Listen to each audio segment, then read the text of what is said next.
So, is your chair killing you? A new study suggests that people who sit too much may have shorter lifespans. So, for many Americans who spend a third of their day sitting at a desk at work, what's the solution? How about walking while you work? Our next guest right next to me here came up with this cool invention that allows you to do just that. Steve Boardley, the CEO of TrekDesk. Good morning. Good morning, Gretchen. So actually, your invention is the device that's sitting on top of this treadmill, right? Yes, the idea was there's 50 million existing treadmills in the United States, but if you have one at home, most people just hang clothes on them. So our concept was, let's build something that's affordable that people can attach to their treadmill, move throughout the day, and get healthy again. All right, now how realistic is it that somebody would actually do work while they're walking on the treadmill? So for example, my penmanship is really bad to begin with. But then when I'm moving, it makes it that much more difficult, right? You're going a little bit faster than most. Usually you walk about 1.2 miles an hour. I'd say right now you're going about 2.5 to 3. Average speed when you're walking to a store is about 3 miles an hour, but you walk really slow. What are the negatives about sitting at a desk all day long? Well, there's inherent health risks that are really leading us to the chronic illnesses that we have in this country. I mean, we have 70% of our population that's overweight. Half of that number is obese. We're looking at it more as a dietary problem, but actually it's an inactivity problem. And the more we sit, we didn't have this issue in 1960. There was only 14% of the population that was overweight, and we walked about 10,000 steps a day.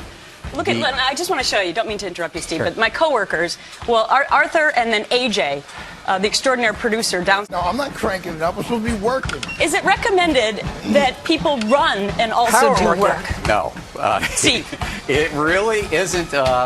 Actually, but you will have more energy at the end of the day walking slow that you'll want to do your run and do your cardio. But there's a distinction between exercise and movement. Do you have any advice for Arthur, the lawyer, who's moving at a pace of about 0.5 miles per hour at the moment? When Steve told me to do this for like 8 hours in a day. So you're not going to be running like AJ for 8 hours. But the pace that Steve put me on, I have to be honest with you, I've been doing this for 37 minutes. I've burned 60 calories. And after about 10 minutes, you kind of forget that you're moving. I mean, I've read the paper. I wrote things. I was on the computer. I can make a call. I can play with the BlackBerry. I got to tell you, it's pretty cool. Pretty soon you're going to be trying legal cases walking on a treadmill, Arthur.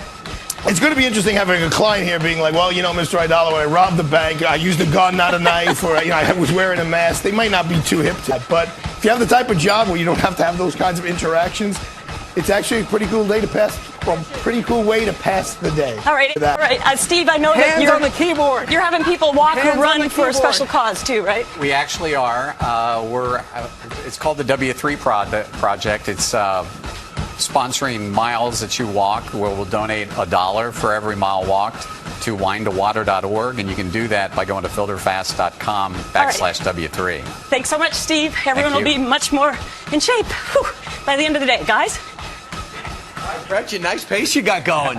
You're even better than AJ. I'll just stay here till 9 a.m. Eastern, okay? All right, good. You'll be in Philly in half an hour. Okay, cool. All right.